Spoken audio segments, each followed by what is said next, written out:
Salut! Alors, je reviens vers vous parce que l'autre jour, j'ai publié une vidéo Battle Book Polar et j'ai eu plein de retours de votre part, aussi bien sous la vidéo qu'en MP, pour me donner des titres, parce que c'est vrai que je ne suis pas experte en polar du tout. Et vous m'avez donné plein de titres, certains que je connaissais, ou même des auteurs que j'ai déjà lus, mais en me disant il faut lire celui-ci, ou carrément des auteurs que je n'ai jamais lus. Et encore plus étonnant, des auteurs dont je n'ai jamais entendu parler. Donc j'ai bien le sentiment qu'il me manque quand même quelques bases. Donc une de mes, on va dire même ma grosse envie pour 2024, ça va être de lire plus de polar et notamment de lire la liste que vous m'avez proposée, qui semble être à peu près les bases en matière de romans policiers. Je vous ai fait la liste, on va la parcourir ensemble. N'hésitez pas bien sûr dans les commentaires à me dire si vous aussi vous avez lu ces livres, si vous comprenez pourquoi on me les a indiqués, si vous êtes d'accord. Partagez aussi si vous trouvez que ce n'est pas une bonne idée du tout. Peut-être même que vous allez découvrir des livres que vous ne connaissez pas, et ça ce serait super chouette, et que vous allez peut-être trouver quelques envies. Allez, c'est parti, j'ai la liste sous les yeux, on démarre tout de suite. Alors, j'ai fait des papiers parce que j'ai vérifié les notes sur Babelio. Et pour avoir une ordre d'idée, si ça pouvait correspondre par rapport aux polars que moi j'aime, j'ai regardé mes polars préférés. Alors, la trilogie Millennium est à 4,5 sur 5. Donc, pour ceux qui ont regardé la vidéo, qui n'ont pas regardé la vidéo, le suspense est éventé. Moi, c'est Millennium qui est arrivé en tête. Et bon, apparemment, je ne suis pas toute seule. Alex de Pierre Lemaitre à 4,2 sur 5. Ça méritait plus. Hein. Seul le silence à 4,02 sur 5. Les apparences à 3,99, quasiment 4. Je pense que là, on peut pousser le curseur. My Absolute Darling à pareil 3,99. Avant d'aller dormir à 3,88. Là aussi, j'aurais un peu poussé le curseur. Et plus surprenant, Les Visages, qui est vraiment un polar que j'adore, à 3,46. Voilà. Donc, parfois, les notes, ça ne veut rien dire. Alors, qu'est-ce que j'ai fait? J'ai rentré tous les titres que vous m'avez donnés dans Babelio. J'ai pris les notes et je les ai classées du moins bon au meilleur. Et j'espère que vous allez me donner des retours pour me dire si vraiment les notes sont réelles ou s'il y a des grosses incohérences. Voilà, m'aider à prioriser mes lectures. Alors, un des premiers titres que j'ai eu, c'est « Jetez-moi au chien » de Patrick McGuinness. Donc, de ce que j'en ai lu apparemment, c'est plus ou moins une histoire de souvenirs. Donc, il y a un meurtre qui se passe et chez la personne qui enquête, apparemment, ça lui rappelle des souvenirs d'enfance. Et si j'ai bien compris, il y a une espèce de jeu passé-présent. Franchement, il a l'air très sympa. Cependant, il n'a que 3,53 sur 5 sur Babelio. Ensuite, on m'a conseillé L'étrangleur d'Édimbourg de Ian Rankin. Alors, Ian Rankin, j'en ai entendu parler, mais je n'ai jamais rien lu de lui. Sur Babelio, son livre, il a 3,59 sur 5. Alors, si j'ai compris une fois encore, j'espère ne pas m'être gourée, je crois que là, on ne va pas suivre l'enquêteur, mais suivre le meurtrier. Mais voilà, je apprendre avec des pincettes. Ensuite, j'ai noté une autrice dont je n'avais jamais entendu parler et je suis dégoûtée. Elle s'appelle Danielle Thierry et apparemment, c'est la première commissaire principale de France, je sais pas quoi. Enfin, c'est une autrice qui est assez âgée. J'en ai jamais entendu parler. Je suis complètement passée à côté. Donc, alors, la personne qui me l'a indiqué m'a juste mis Danielle Thierry. Donc, je suis allée chercher sur Internet. Celui qui ressortait le plus, c'était Des clous dans le cœur, qui a 3,6 sur 5. À essayer, je pense. Et si je lis la 4e de couverture, apparemment, là, on va être sur un cold case. Vous savez, l'idée du vieux flic qui est malade, en retraite, etc. et qui a toujours, qui rumine toujours ses affaires non élucidées et qui va revenir sur un cold case et voilà. Ce genre de thématique, j'aime bien. J'aime bien quand on revient gratter sur les vieilles enquêtes. Moi, mon roman préféré, par exemple, de Connelly, de Michael Connelly, c'est Le Dernier Coyote, parce qu'il revient sur l'enquête du meurtre de sa mère. Et donc, non seulement c'est sa mère, donc c'est passionnant, mais en plus, c'est vraiment l'idée du cold case, aller chercher dans les vieux dossiers. Donc, celui-ci peut vraiment me plaire. On m'a ensuite cité Le Poisson mouillé de Volker Kutscher, qui a 3,62 sur 5. Alors, je n'ai jamais entendu parler de cet auteur, Volker Kutscher. Alors là, passez à côté. Alors, si je lis un petit peu, c'est le premier roman d'une série, la série du commissaire Rath. Ça s'écrit R-A-T-H comme Ruth, mais c'est Rath. et ça se déroule à Berlin en 1929. Donc il y a un côté historique qui peut être vachement sympa. Donc voilà, pourquoi pas, ça peut m'amuser.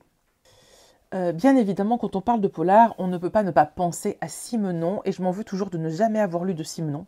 C'est quand même dommage, parce que c'est un très très très grand auteur. Alors, je veux dire français, il n'est pas français du tout. Mais vous savez, on a l'habitude de dire que Simenon est français, Picasso est français, bref, grosse blague. Hein. Ou Jacques Brel est français. Non, ils sont pas français. Mais bon, on aime bien.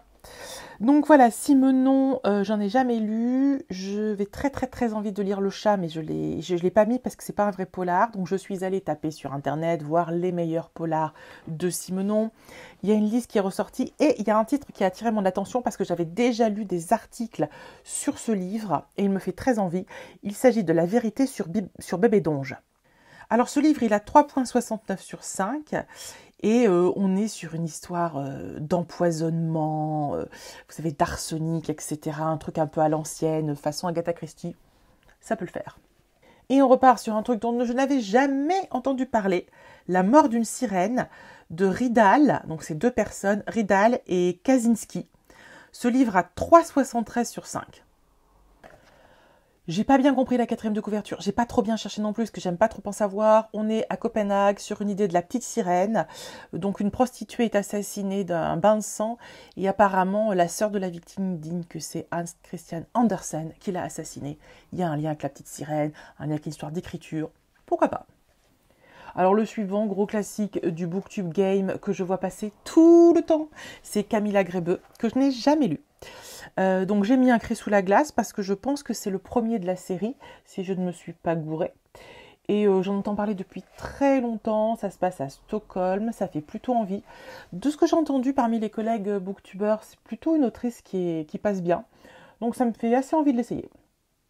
Alors, je ne sais pas si je l'ai dit, il y a 3,75 sur 5 sur Babelio. Ensuite, un auteur français que j'ai lu, j'en ai lu un il y a fort longtemps, c'est Hervé Lecor. J'avoue que j'en ai aucun souvenir de ce... j'ai même pas souvenir du titre que j'ai lu, je suis assez embêtée, c'est le genre de truc que je... voilà. Donc j'ai cherché un petit peu... Non, pardon, j'ai pas cherché, on m'a conseillé ce titre-là, Traverser la nuit, qui a 3,77 sur 5. Donc pourquoi pas. Celui que j'avais lu m'avait plu, mais j'en garde pas un souvenir transcendant. Cependant, je sais qu'Hervé Lecor a très très bonne réputation. Moi, je vois même au niveau de mes collègues, c'est un nom voilà, qui est plutôt apprécié. Donc je vais lui redonner sa chance et je vais retenter avec Traverser la nuit. Et on continue avec un livre de Yrsa Sigurðardóttir qui s'appelle ADN et qui a quand même 3,81 sur 5. Donc apparemment, une jeune femme qui est assassinée dans des circonstances assez atroces. Et voilà, qu'est-ce qu'on veut dire? Par contre, ce qui est sympa, c'est que ça se passe en Islande. Et on aime toujours l'Islande. Alors, on continue avec une autrice. C'est intéressant, cette autrice, c'est Mo Hayder, parce que... Hayder, ou je ne sais pas comment on prononce, parce que j'ai déjà essayé de la lire. J'avais essayé un roman, j'ai oublié le titre, si je le retrouve, je le mettrai en plus. Et je ne l'ai pas terminé. Je n'ai pas réussi à rentrer dedans et j'étais hyper déçue parce que c'est vraiment une autrice dont on parle beaucoup.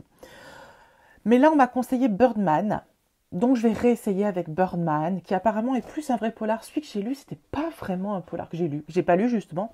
C'est pas vraiment un polar. Là, on est vraiment sur du polar puisque une pelleteuse à Londres met à jour 5 cadavres de femmes atrocement mutilées. Donc là, on est sur du gros polar. Je vais réessayer. Et pour le suivant, je n'en ai jamais entendu parler encore. Il s'agit du Rêve des chevaux brisés de William Bayer. Je ne connais pas. 3,84 sur 5, donc on commence à avoir des scores intéressants là. Hein. On est sur un truc qui est hyper classique et du coup ça m'intéresse. Vous savez, c'est la femme qui est dans la maison au lit avec son amant. Quelqu'un déboule avec un fusil et les tue sur place. Ça fait tellement le facteur 100 jours de foi, tellement volé. On en a vu plein des films, des livres avec cette histoire de... Et pourtant, ça m'attire. Donc celui-ci me fait très envie. Auteur classique du Booktube que je n'ai jamais lu, c'est Joe Nesbo. Et ça fait très longtemps que je me dis qu'il faut que je m'y penche. Donc je vais le faire. Pareil, je suis allée voir sur Internet un petit peu les critiques, etc. Celui qui ressortait. Et vraiment celui qui est toujours en premier des podiums de Joe Nesbo, c'est Leur domaine. Alors apparemment, on va suivre l'histoire d'un frère et d'une sœur dont les parents sont morts dans un accident de voiture. Et voilà. J'ai pas trop lu la suite, mais j'avoue que je suis très tentée par cette lecture. Évidemment, autre autrice de polar, Patricia Highsmith. Alors Patricia Highsmith, je l'ai déjà lu une fois puisque j'ai lu Carole. Ce qui m'a permis de découvrir cette autrice, c'est le film Carole que j'avais été voir au cinéma et que j'avais adoré.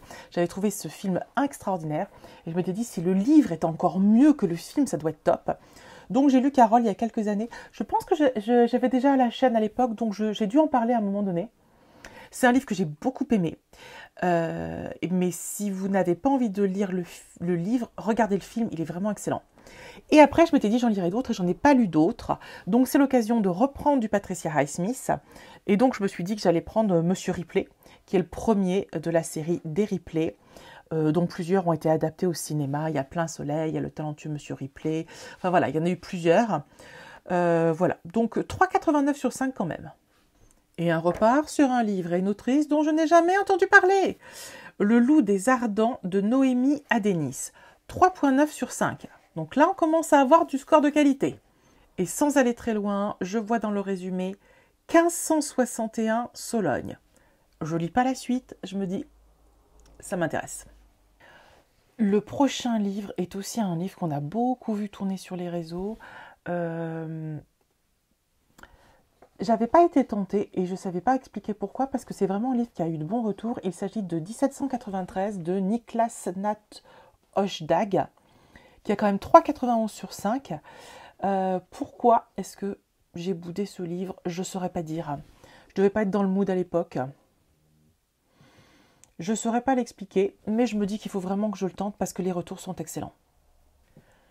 Un auteur dont j'entends parler depuis très longtemps, parce qu'il écrit vraiment depuis très longtemps, c'est Linwood Barclay, et je n'ai jamais rien lu de lui. Et donc là, on m'a proposé Fausse promesse, qui a 3,93 sur 5. Donc voilà, et c'est une histoire de bébés qui disparaissent. Alors ça, c'est un truc qui m'angoisse. Je ne suis pas du tout fan des bébés qui disparaissent. Mais bon, il faut quand même que je teste cet auteur, et ce depuis très longtemps, donc on va y aller. Livre qui est sorti plus récemment et qui me faisait super envie au moment de la sortie. Pareil, j'ai laissé passer parce que j'ai pas eu le temps. C'est Le Bureau des affaires occultes d'Éric Foissier. Donc c'est une trilogie. Quand même 3,94 sur 5. Franchement, on est en 1830 à Paris. Ça me fait vraiment envie et je vais me motiver pour le lire. Pareil, un livre que je ne connaissais pas, Clara et la pénombre de José Carlos Somoza, qui a 3,96 sur 5 et qui se passe dans le milieu de l'art apparemment. Alors, je ne veux pas dire un livre, mais je me demande si c'est pas Rochelle qui me l'a conseillé parce que justement j'avais beaucoup aimé les visages et que j'aime bien les livres qui se passent dans le milieu de l'art. Est-ce que c'est Rochelle? Bon, je dis peut-être une bêtise. Bref, en tout cas, celui-ci me fait très très envie. Évidemment, le suivant, je n'en ai jamais entendu parler. Il s'agit de Le goût du rouge à lèvres de ma mère, de Massa, qui a 3,97 sur 5. Et moi, jamais entendu parler. Donc apparemment, on est ici l'histoire d'un jeune homme dont la mère est assassinée et quand il est plus grand, il décide de retrouver l'assassin de sa mère, qui a été poignardé genre 20 ou 30 fois. Avec un détail près, c'est que maintenant, il est aveugle. Donc pas facile de mener une enquête. Assez tentant.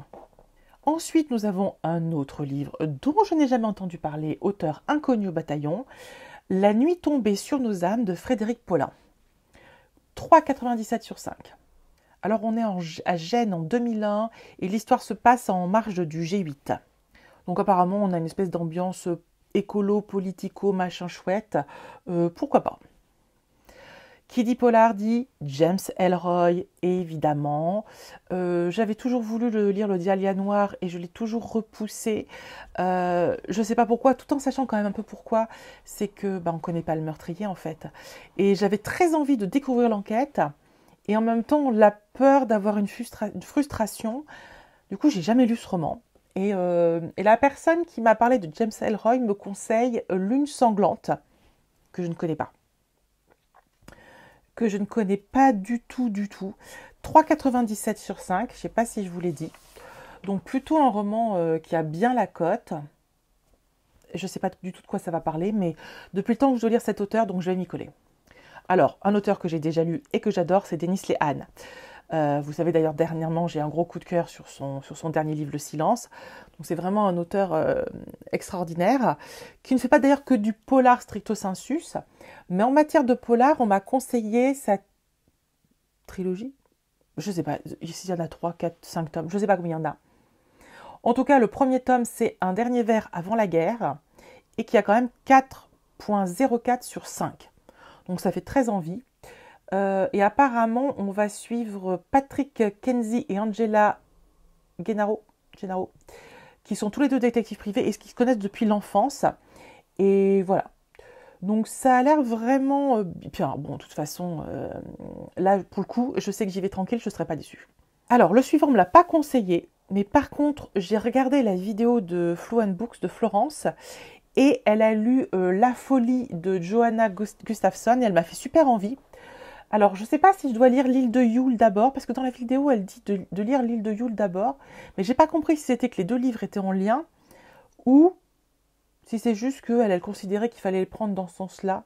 Bref, L'île de Yule à 4,04 et La folie à 4,07 sur 5. En tout cas, comme dans un sens comme dans l'autre, ça fait très envie. Si vous le savez, dites-moi s'il y a un intérêt à commencer par L'île de Yule ou si je peux lire La folie. Vraiment, dites-moi tout ça. J'ai pas regardé les résumés, je sais juste ce qu'en a dit Florence et franchement, super envie. Alors, vous m'avez conseillé Lydia Jewell. Ça fait partie des livres que j'hésite toujours à lire parce que j'ai l'impression que je vais être déçue. C'est comme Lisa Garner, etc. Je les lis et je les oublie instantanément. Donc ça me trouble. Lisa Garner, j'en ai lu 3 ou 4. Bon, donc je vais essayer. Cela dit, en plus, celui qui m'a été conseillé, c'est Ils sont chez nous. Et je pense que c'est un... Comment on appelle ça? Un truc qui se passe à domicile, là. Alors, vous-même, devant la télé, vous êtes en train de vous dire le nom de ces trucs, de ce type de roman policier dont je n'arrive pas à trouver le nom. Thriller domestique? Ah oui, c'est ça, thriller domestique. Ça doit être un thriller domestique. J'aime plutôt bien les thrillers domestiques. Les rares fois où j'en ai lu, j'ai passé un bon moment. Pareil, c'est des trucs que j'oublie. Mais sur le coup, je passe un bon moment. Donc, pourquoi pas essayer Lydia Jewell. En plus, celui-ci a 4,09. Auteur de polar par excellence, mais je n'en ai jamais lu. Il s'agit bien sûr de Joe Lansdale et on m'a conseillé Les Marécages et je ne suis pas surprise, je l'ai vu passer partout celui-là, alors sur Instagram des dizaines de fois, sur YouTube j'ai dû le voir passer aussi, donc c'est vraiment un livre qui a été ultra publicité, il a 4,16 sur 5, bon, il va falloir que je m'y mette. Alors là je suis étonnée, c'est un livre qui a 4,17 sur 5, je n'en ai jamais entendu parler ni du livre ni de l'auteur. C'est Darktown de Thomas Mullen. Donc là, on est en 1948 à Atlanta, sous le mandat du président Truman. Et j'avoue que rien que ça me plaît beaucoup. C'est une période historique que je trouve hyper intéressante, hyper riche. Je vais peut-être me laisser tenter, surtout que la note là est très attirante.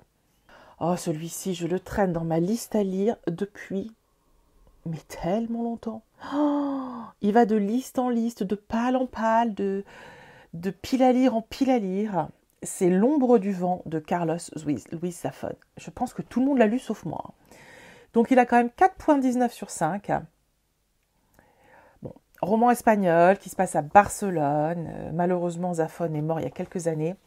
Vraiment, 2024, celui-ci, je le lis parce que ça fait trop longtemps, c'est ridicule. Donc je le lis. Alors, le suivant, je ne l'ai pas voulu le lire par choix. C'est un livre de Hugues et Camus. Alors, les prénoms, j'ai oublié, ça doit être Nicolas Camus, non, je sais pas. Et elle, c'est comment? Bon, bref, vous les connaissez. Le livre, c'est Nos âmes au diable. Il est sorti il n'y a pas très longtemps. On en a beaucoup parlé. Je ne l'ai pas lu sciemment parce que ces auteurs me font un peu peur dans le sens où j'ai l'impression que ça va être très violent. Donc, je ne suis pas hyper fan de tout ça. Mais là, on me l'a conseillé et j'ai vu la note. Il a 4,26 sur 5. Après, c'est la thématique de la disparition de l'enfant. La petite Sixtine, 10 ans. Ma fille a 11 ans. Sur une plage de l'île d'Oléron. J'habite au bord de la mer. Voilà, c'est compliqué pour moi. C'est vraiment un roman, je ne sais pas. Je ne peux pas encore dire à ce jour si je vais réussir à me dire que je vais le lire. Probablement pas. La thématique me fait peur. Mais je l'ai noté, j'ai bien pris en note à quel point il était apprécié. Je vais voir. Mais rassurez-moi, peut-être, dites-moi peut-être que je me trompe et que c'est pas du tout aussi violent que je crois et que je peux tout à fait le lire. Dites-moi. Ensuite, on arrive vraiment aux notes excellentes. Il en reste combien? Il en reste 3. Là, on est sur du 4.38 sur 5. C'est quand même beaucoup. Il s'agit de la trilogie Dark Secret de Jors et l'autre, c'est Rosenfeld. Jamais entendu parler non plus. Donc là, on est en Suède et on retrouve un cadavre dans un étang. Bon, je lis pas la suite, mais bon, ça fait très envie avec des notes pareilles. Évidemment, en tête de classement avec 4.38 sur 5, la trilogie écossaise de Peter May. Pareil que Zaphone, je repousse depuis des années et des années et des années. Pourquoi? J'en sais rien, il y a peut-être une partie de moi qui se dit que j'ai pas envie d'être déçue, j'ai pas envie de me rendre compte que j'aime pas alors que tout le monde aime, ou peut-être que j'ai tellement d'attentes que je me dis que je vais forcément vers un échec, je sais pas. C'est compliqué pour moi Peter May parce que je veux tellement pas être déçue. Bon, on va voir. Et alors, en tête de classement, de façon assez étonnante, je ne m'y attendais pas du tout, quand même 4.46. Combien je vous ai dit qu'il y avait pour ma chère trilogie Millennium? Attendez, je me suis paumée dans mes feuilles, évidemment. Comptez sur moi pour me mélanger les pinceaux. Alors, Millennium, on est à 4.49. Et celui-ci, il est à 4,46. Donc, autant vous dire. Et il s'agit de J'irai tuer pour vous d'Henri Lovenbroek. Pareil, Henri Lovenbroek, j'ai dû le mettre dans plein de listes à lire. Je ne l'ai jamais lu, aucun de ses livres. Là, je me dis qu'une note pareille, il faut que j'y aille, quoi. Il faut que j'y aille. Ça se passe dans les années 80, en plus. Plutôt une période chouette. Eh bien, écoutez, on va essayer. Donc, voilà. Comme je vous dis tout à l'heure, surtout 2024, ça va être mon année polar. Donc, allez-y, motivez-moi, dites-moi ce que je dois lire, dites-moi ce que je ne dois pas lire, dites-moi si ça fait trop peur. Enfin, surtout, c'est pas la peur. Hein. J'ai pas de problème avec la peur, j'ai du problème avec la violence. Si vous savez qu'il y a des scènes qui sont vraiment très dures, des scènes de viol ou de torture, alertez-moi, parce que dans ces cas-là, je le supprimerai de la liste. Voilà, merci beaucoup, à très bientôt. Ciao.